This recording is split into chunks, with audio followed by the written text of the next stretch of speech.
Separación forzosa familiar, como estábamos explicando, tenemos a miles de médicos cubanos que son amenazados con separarlos de sus familias por 8 años.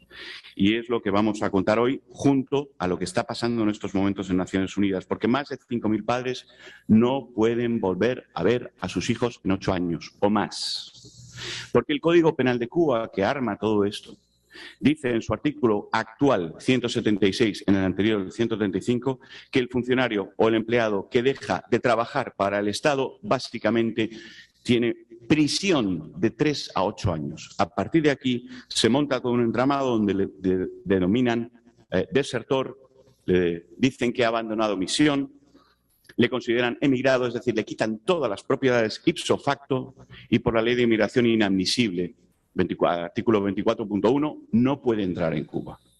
Pero esto no lo dice Prisoners Defenders, sino que los certificados consulares que el gobierno de Cuba presentó en un juicio en Europa, resulta que lo dicen claramente. El ciudadano cubano que es declarado como desertor pierde su residencia en Cuba de manera automática y se le deniega entrada a Cuba por un periodo de 8 años. Esto no lo dice Prisoners Defenders, ni lo dice Miami, ni lo dice el gobierno americano, ni lo dice el gobierno europeo, ni lo dice nadie más que el gobierno de Cuba en un certificado consular de validez legal internacional, pero no uno, 4 certificados que vienen a contarnos esta macabra historia. Esta es la palabra de Cuba, cómo describen esta macabra historia. Ellos no pueden entrar, sus hijos no pueden salir, sus familias no pueden salir. En las condiciones, además, que van a trabajar, perciben del 5 al 20% del salario que los gobiernos, empresas extranjeras pagan por ellos. Están obligados a regresar a Cuba, como hemos visto, o perderlo todo. Están subrogados a la ley cubana, que es ilegal internacionalmente, estando en el extranjero, y a la resolución 368, anteriormente la 168. Y además, para colmo, obligados a pagar cuotas al Partido Comunista, que ya es lo que faltaba. En México, por ejemplo, cobraban $400, pero el gobierno de México le pagaba a Cuba por cada uno de esos médicos $10.750. Háganse la cuenta, entre $400 y $10.750. Ahí tienen el porcentaje mísero que les dan para apenas sobrevivir si es que lo consiguen. En las condiciones que viajan, se les confiscan los pasaportes, se les prohíbe llevar los títulos legalizados y no está permitido tener relaciones o casarse en el país. ¿Por qué? Porque sin pasaporte, sin título, no eres persona, no te vas a escapar. Y si no puedes casarte o tener relaciones, nadie te va a ayudar, no vas a tener la residencia en el país, no te escapas. El objetivo es mantener al esclavo produciendo el 95% de su esfuerzo, lo que se llama el derecho a disfrute, el ius fruendi, que es una de las condiciones de la propiedad humana, es decir, lo que definieron como esclavitud los romanos, ya desde la época de Roma. Bueno, pues esto es el mismo esquema que la trata para la prostitución. La denuncia que hemos hecho empezó en 2019, empezó en 2018, pero en 2019 ya Naciones Unidas definió las misiones como esclavitud moderna. 2 relatorías, la de esclavitud y la de trata de personas. Human Rights Watch, en 2020, denuncia dicha esclavitud como draconiana. El Parlamento Europeo, en 2 resoluciones por mayoría absoluta, denunció la esclavitud y exigió la unificación familiar, la posibilidad de viajar, entrar y salir del país. Lo dijo claramente porque el Parlamento Europeo sabe perfectamente lo que está pasando y ya lo ha denunciado 2 veces en 2 resoluciones por mayoría absoluta, donde la gente de izquierdas también votó a favor de esta resolución. Cuidado, esto no es una lucha de izquierdas o derechas, esto es el capitalismo esclavista contra los derechos humanos. La dictadura, la tiranía contra la democracia. Y tenemos mucho que salvar con esa lucha, mucho que salvar no solamente por Cuba, sino por Venezuela, Nicaragua y muchos países que están ciertamente en peligro. El 20 de noviembre de 2020 nosotros denunciamos ante el comité, y aquí es donde viene la parte de la historia que quiero poner énfasis. El 20 de noviembre de 2020 denunciamos ante el Comité de los Derechos del Niño de Naciones Unidas El maltrato y las secuelas, maltrato, tortura, secuelas, que representa todo esto para más de 5.000 niños actualmente. Hoy no hablo de los 40.000 que lo han sufrido a lo largo de la historia, sino los 5.000 que hoy lo están sufriendo. El 15 de abril de 2022 ampliamos la denuncia de maltratos y secuelas en más de 5.000 niños. El 3 de mayo de 2022 reiteramos la denuncia en una sesión verbal remota con el Comité de los Derechos del Niño. Pero el 6 de mayo, y esta es la diferencia clave que no conocían ustedes, Prisoners Defenders se sentó durante 1 hora con el Comité de los Derechos del Niño y le explicó todo lo que está pasando, le enseñó los originales de los certificados consulares, le enseñó toda la probatoria que hay sobre esto. Y esto hizo que el presidente del comité, Luis Pedernera, le recriminara a Cuba la separación familiar, el artículo 176 y 135 del Código Penal, y le dijera que si van a reformar el Código Penal tienen que quitar esta situación que está ocurriendo con los médicos y con los profesionales. Esto fue diferencial y lo conseguimos porque habíamos presentado, fuimos la única organización que presentamos antes de las presesiones en el Comité de los Derechos del Niño toda esta situación, pero por lo que es fuera no nos invitaron a esas presesiones. E insistimos, conseguimos estar 1 hora con ellos. Cuando terminamos, las personas del comité se quedaron asombrados de ver lo que está haciendo Cuba con sus ciudadanos. Esto ya ha entrado en un comité de Naciones Unidas que tiene un montón de expertos de un montón de países. No estamos hablando ni siquiera de 4, estamos hablando de más de 10 expertos de más de 10 países. Esto ya ha cobrado un nuevo nivel. Y también les presenté algo que es tremendo.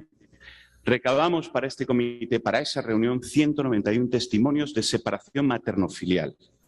La mayoría o más mujeres que están separadas que hombres, la mayoría profesionales de la salud, el 95%.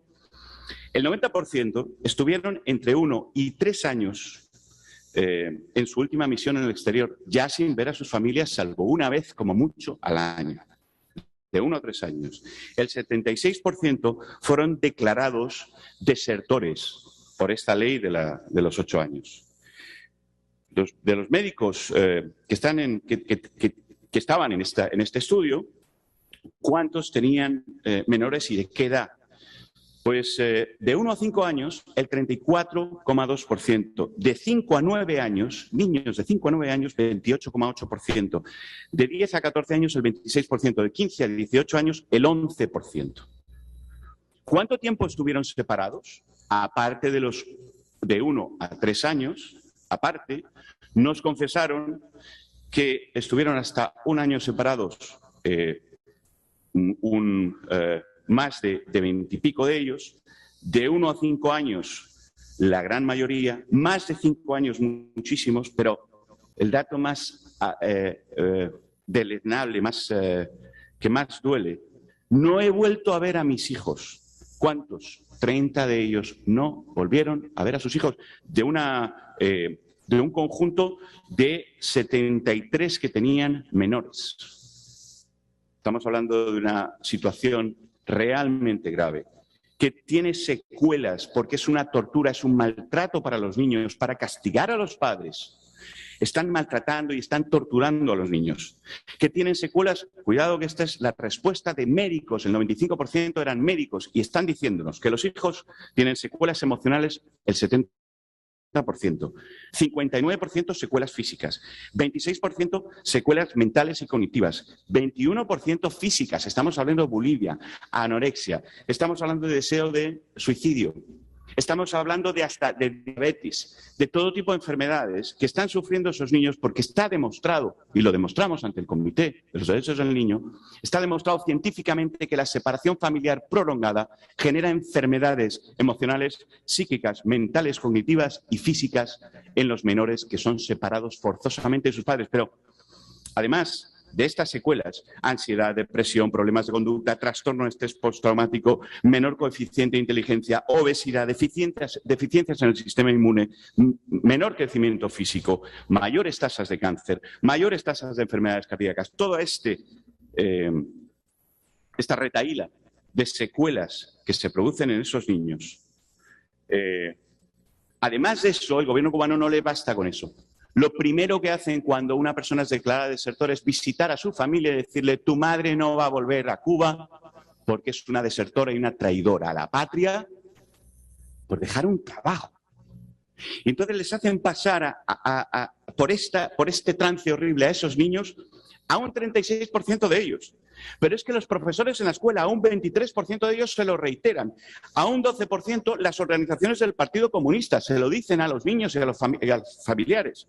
Y los vecinos, que aquí en Miami se les llama chivas, también trabajan para eso. Y le dicen al vecino: es que tu padre, tu madre es un desertor, la culpa es de él. Me contaba una madre médico que tiene a su hija con una situación de deseo de suicidio. La psiquiatra que trata a esa niña, le ha dicho a la niña que la culpa es de la madre porque desertó. ¿Qué clase de psiquiatra es eso?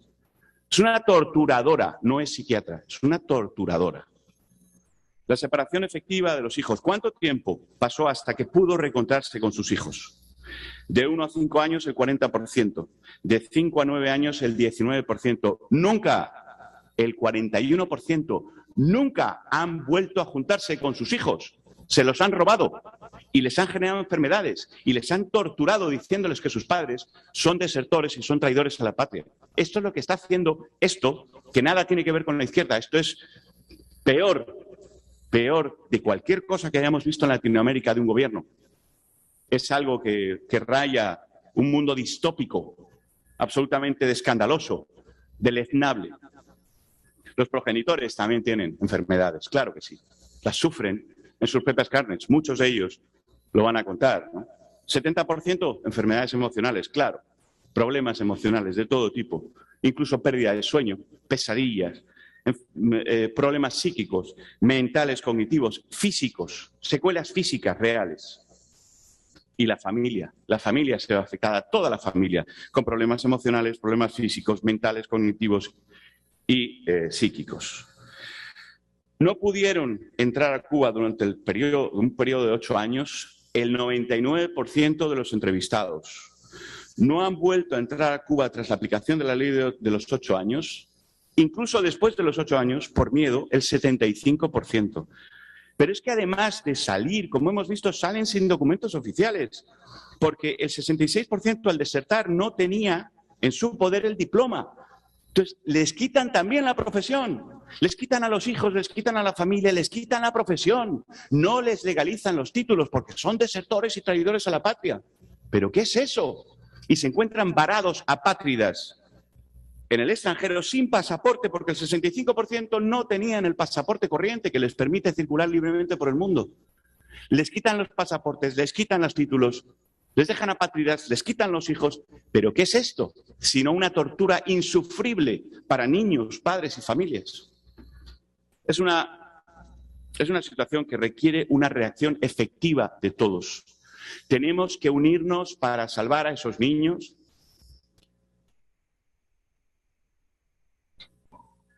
Me pasó lo mismo en el Comité de los Derechos del Niño. Me puse a llorar. Y vino Luis Pedernera, se acercó y me dijo: Javier, esto hay que solucionarlo, hay que hacer algo. Son 5.000 niños, 40.000 lo han sufrido ya. Son 5.000 actualmente que están sin padres, sufriendo secuelas, y lo único que les va a curar es estar con sus padres de nuevo. Tenemos que unirnos y hemos creado una carta de adhesión para enviarla a Naciones Unidas, porque 2 relatorías ya lo han condenado por esclavitud. Porque el Comité de los Derechos del Niño ya lo conoce. Porque la Unión Europea lo ha denunciado en 2 ocasiones. Porque Human Rights Watch, con una gran valentía y un gran trabajo que está haciendo Human Rights Watch, lo ha denunciado también. Porque todos lo sabemos lo que está ocurriendo, lo sufrimos, lo escuchamos. Yo hablo con los médicos constantemente. Tenemos que acabar con esto. Hay una carta en el site de Prisoners Defenders hecha por Outreach Aid to the Americas, porque a mí el Médico Cubano Libre y por nosotros, para que se sumen personas, organizaciones. Tenemos que acabar con esto. Enviémosle una petición a Michelle Bachelet que ya que sus técnicos lo conocen todo, saben lo que está pasando, saben lo horrible que es, que si ella es madre o si tiene alguien a su alrededor que sea madre y sabe lo que significa que le roben a los niños, que les dejen sin pasaporte, que les dejen sin títulos, que les dejen apátridas, sufriendo todas estas secuelas, que firmen, que apoyen, que se sumen toda la sociedad civil de toda Latinoamérica a esta petición. Acabemos con la esclavitud de las misiones médicas cubanas. Acabemos con la separación familiar. Devolvamos la vida a esos niños. Aquí está la carta de adhesión y bueno, muchas gracias. Perdón por las emociones. Gracias.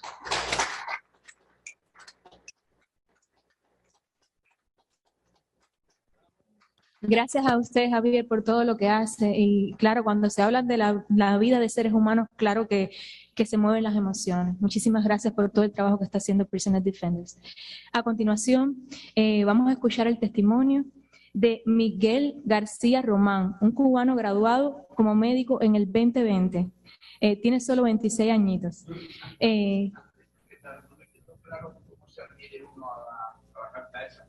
Está online. Está online, Está sí. en el sitio de Prisoner Defenders, en denuncias, separación familiar. Y el código QR. Bueno, les contaba que Miguel García Román es un camagüeyano, graduado de la Universidad de Ciencias Médicas en el 2020. Él comenzó a trabajar en su servicio social en una comunidad de difícil acceso llamada Kilo 14. Allí comenzó a ayudar a sus vecinos, a las personas a través de las redes sociales. Él también participó en las actividades, en las manifestaciones del 11 de julio y está recientemente aquí en el exilio. Es uno de los miembros más jóvenes del gremio médico libre, del gremio médico cubano libre y uno de los más activos también. Bienvenido y bueno, escuchemos su testimonio. Sí, gracias a todos. Es un placer estar aquí frente a ustedes hoy. Las afectaciones que provocan las misiones médicas en Cuba hacen que ésta se sumerja más aún en la miseria y la necesidad. No tanto sí en el plano social como en el profesional.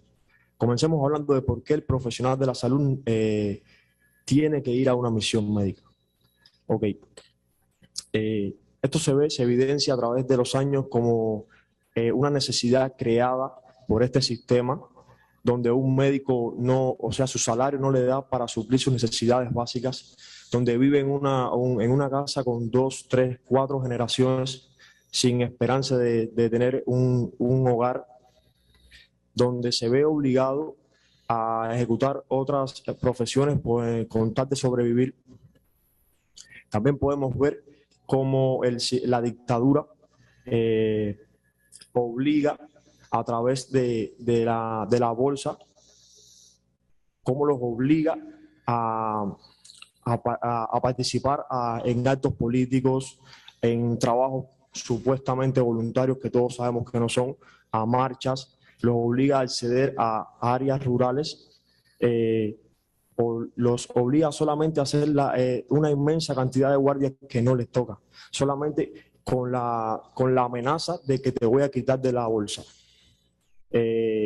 Entonces podemos ver también cómo estos médicos, cuando abandonan su puesto de trabajo y van a la supuesta misión médica, dejan una carga laboral sobre los que quedan dentro de la isla, afectando no solamente a la población, sino también a los profesionales de la salud, porque, o sea, la calidad de la asistencia médica disminuye mucho, porque no hay quien cubra ese hueco que dejó ese asistente.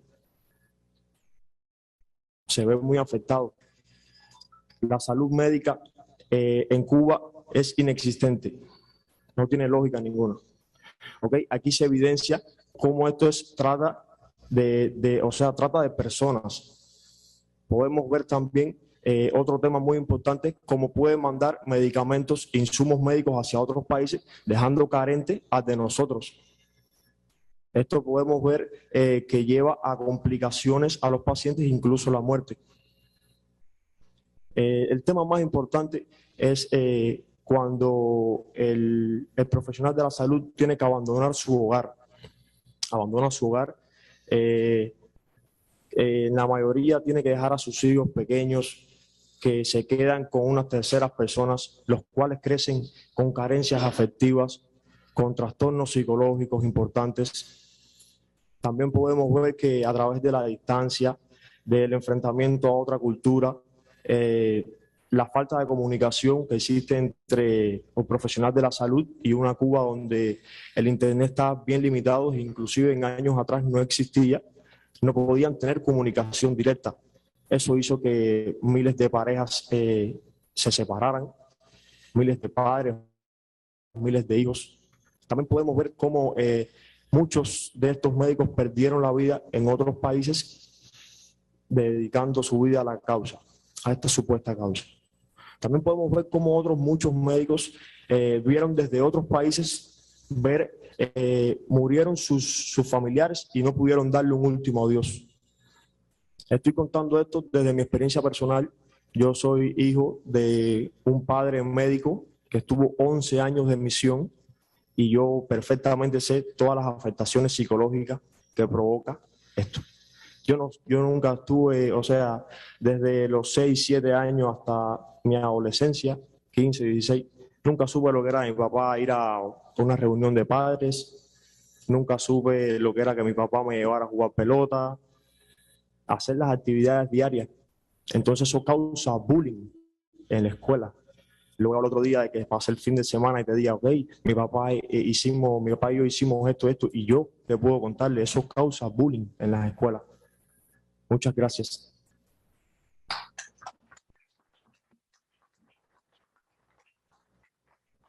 Muchas gracias a ti, Miguel. Quiero presentarles al doctor Organero. Es una historia de éxito de lo que puede hacer un médico cubano en libertad. Ahí tenemos al doctor Organero. Déjenme leerle una pequeña bio de él. El doctor Roberto Organero es un cubano graduado como doctor en medicinas con altos honores en Santiago de Cuba en el 1989. Practicó en Cuba durante 8 años hasta que emigró a Miami en 1998 por su inconformidad precisamente con el sistema comunista. Desde el año 2008 se certificó por el Board de Medicina Neonatal y Perinatal aquí en Estados Unidos. Él es cofundador del Gremio Médico Cubano Libre. Bienvenido, Organero. Cuéntanos lo que tienes que compartir hoy con nosotros. Muchas gracias a todos los presentes. Bueno, mi historia es... Mucha gente me pregunta por qué me meto en esto después de tener 25 años aquí y tanto tiempo. Y la razón por la que me he convertido en la voz de todos estos médicos es que los veo contar sus historias con sufrimiento y no se atreven a decirlo en alta voz, ya sea por miedo, ya sea porque quieren ir a reunificarse con sus hijos. Por distintos lazos los tienen atrapados y me parece muy mal que estas personas no tengan voz. Hace poco más de un año nos encontramos con la labor de la Rondo y qué menos podíamos hacer nosotros que apoyar a toda esta actividad cuando él estaba dedicando su vida a ayudar a los médicos.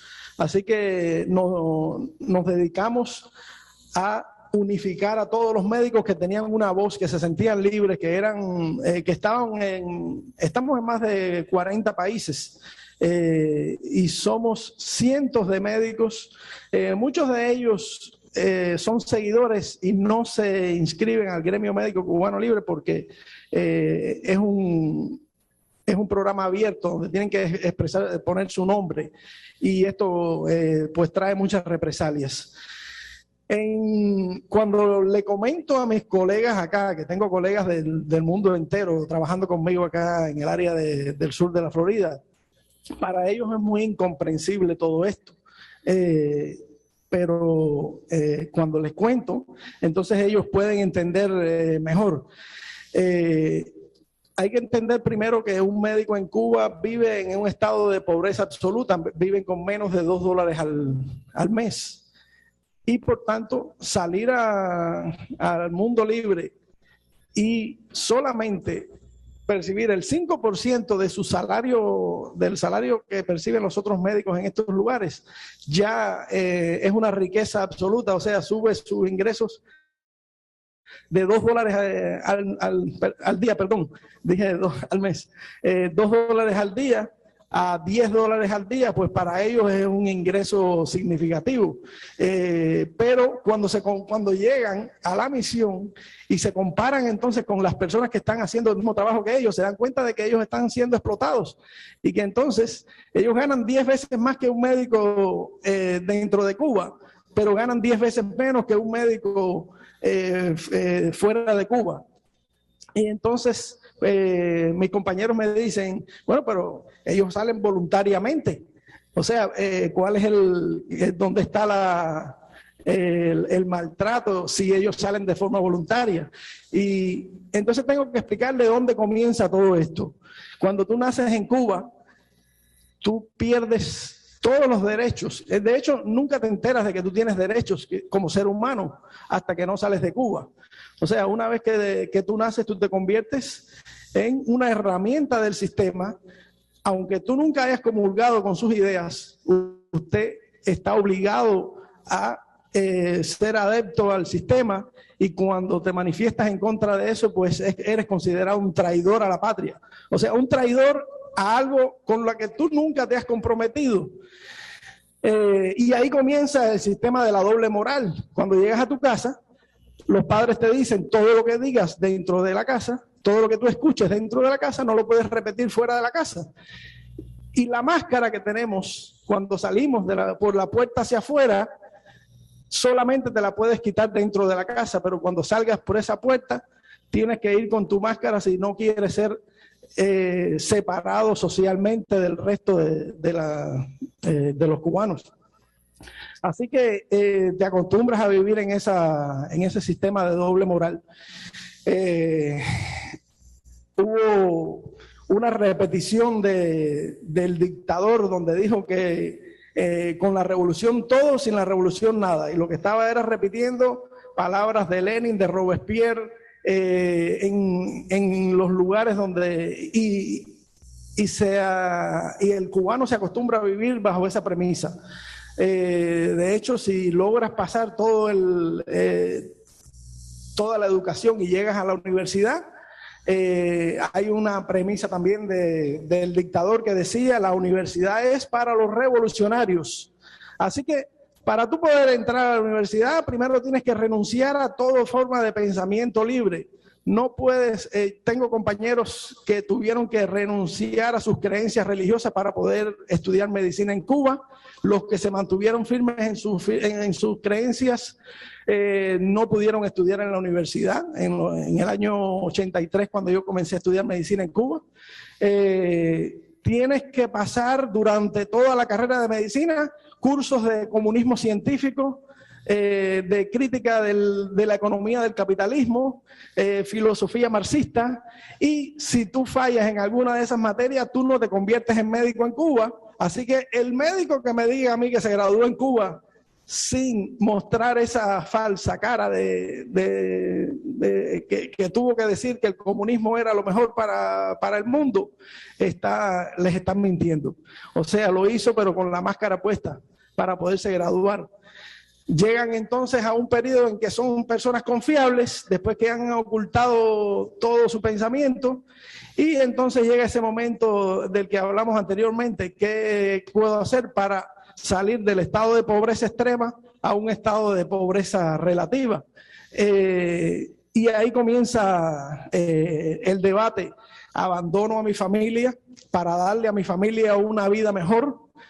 ¿Qué esperanza tengo yo de tener un hogar? Como decía Miguel, si yo tengo que esperar a que se muera mi abuela, y si mi abuela le da por vivir mucho, pues tengo que esperar a que se muera mi bisabuela para poder tener una casa en Cuba.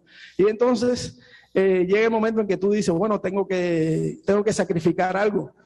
Y salen engañados con un contrato que no se les muestra hasta que no están ya atrapados allí. Una vez que llegan que deciden, bueno, sí, lo voy a hacer, y llegan afuera, comienzan a sufrir muchas formas de tortura. Entre ellas, primero, para tú poder ir a una misión de esa, tú tienes que ir a un curso de superación política, le llaman ellos, donde tú tienes que aprender que tú no solamente eres un médico, tú eres un distribuidor de la idea del comunismo por el mundo. Y cuando llegas a esos países, pues tú tienes que actuar como fuerza política para ayudar al gobernador de turno que te llevó allí. Tengo compañeros que estuvieron en Venezuela y que dicen que les decían que tenían que decirle a los pacientes que ellos tenían que decirle que si Chávez no estaba en el poder, pues entonces ellos iban a perder los privilegios de la medicina gratuita, entre comillas. Bueno, pues entre otras cosas, ya Javier mencionó que se te prohíbe la relación afectiva con otras personas. Ayer me contaba uno de los médicos que estuvo en Venezuela que tú tenías que informar con quién tú ibas a tener una relación. A esa persona se le investigaba, la seguridad del Estado cubana lo investigaba y decía, bueno, sí puedes o sí no puedes tener relación con esta persona. Pero si quedas embarazada, estás automáticamente fuera de la misión. O sea, ¿ustedes quieren forma de esclavismo más grande que esa? Donde tú no eres dueño no solamente de tu pensamiento político, sino ni siquiera de tus afectos. O sea, tú eres esclavo en todos los sentidos y después estás separado de tus hijos. Tienen a tus hijos como rehenes en Cuba para hacerte regresar, y no solamente a tus hijos. Te retienen una gran parte del salario dentro de Cuba, y cuando tú decides, después de un debate interno muy grande en el que tú pones por una parte qué es lo que voy a perder y qué es lo que voy a ganar. Bueno, voy a ganar libertad, voy a ganar prosperidad, voy a ganar una esperanza para que mis hijos prosperen. Pero por el otro lado, entonces, ¿qué te retiene? ¿Qué te hace regresar a Cuba? Bueno, pues ahí tienes entonces el afecto de tus hijos, el factor económico, dejaste unos cuantos... o sea, un dinero que supuestamente, según me cuentan, tú te colocan una cantidad de dinero en dólar, pero cuando llegas a Cuba, ese dinero no te lo depositan en dólar, sino en una moneda falsa cubana, que cuando lo vas a convertir en el dólar real pierdes un 80% del ingreso que te habían depositado allá. Y entonces se sienten engañados y tienen que decidir escapar por otras vías. Entonces eres totalmente maniatado por todas partes. Cuando estás en una misión hay seguridad, pero seguridad para la fuente de inversión del gobierno cubano. Es decir, la seguridad es para que tú no te escapes, pero no hay seguridad para que los médicos no sean víctimas de agresiones, de secuestros, de robo, de maltrato, de ofensas. Es decir, nadie te defiende. Tenemos todavía por años a médicos que fueron secuestrados en África y el gobierno cubano no ha hecho nada por recuperarlos. Cuando tú vas a una misión, vas a los lugares donde nadie quiere ir por falta de seguridad. O sea, si López Obrador quiere tener médicos en lugares donde la inseguridad es tan grande, donde que los médicos mexicanos no quieren ir a esos lugares, ¿por qué tú quieres llevar al médico cubano que no tiene decisión sobre su vida? ¿Por qué quieres aprovechar el esclavismo del médico cubano para llevarlos a esos lugares? Mejora las condiciones de tu país, mejora la seguridad de tu país y auméntale el salario a tus médicos y vas a ver que vas a resolver el problema con los médicos mexicanos. Y no tienes que traer a 500 médicos cubanos en un país que tiene 330,000 médicos mexicanos. O sea, realmente... pero de lo que hoy sí queremos enfatizar acá es que lo que los hace devolver al final es el amor por sus hijos, que son o sea, son víctimas. Y aquí está Miguel, que fue una de las víctimas de esta forma de tortura. Tuvo que regresar, su padre tuvo que regresar muchas veces, a pesar de que no comulga con el sistema. Mi esposa también es una víctima de esa situación en la que tuvo que dejar a sus hijos salir del país, y ella estaba castigada por 8 años dentro de Cuba simplemente por ser una doctora que quería irse del país, y la condenaron a vivir separada de sus hijos. Su historia es muy triste y no quiero contarla aquí porque no quiero que me pase lo mismo que a Javier, pero definitivamente yo creo que en esto el objetivo principal es que todos, si ustedes entienden de que todo este sufrimiento de los niños, de los médicos cubanos, que por sus problemas psicológicos, por las afecciones psicosomáticas que lo llevan a retraso en el crecimiento y a todas esas enfermedades de las que se hablaron, ¿ustedes creen que esto es injusto? Pues por favor ayúdenos a firmar esta carta para que se pueda llevar esta denuncia ante la Corte Penal Internacional, ante la ONU y ante todas las personas con influencia que nos puedan ayudar a combatir esta forma de explotación. Uno de los métodos que había para tratar de reducir esta separación de la familia era que cuando un médico decidía abandonar la misión, pues recibía un parol que le permitía traer a sus hijos a los Estados Unidos o al país donde, o sea, en este caso a los Estados Unidos. Pero desgraciadamente Obama, no sé si por equivocación o por congraciarse con el sistema, eliminó esa forma que ayudaba a que no hubiera separación entre los padres y los hijos, y se convirtió en un cómplice de esta explotación infantil. Por favor, firmen la carta y disemínenla a todas las personas que ustedes sepan que están en contra de la explotación infantil. Muchas gracias. Gracias a usted, doctor Organero.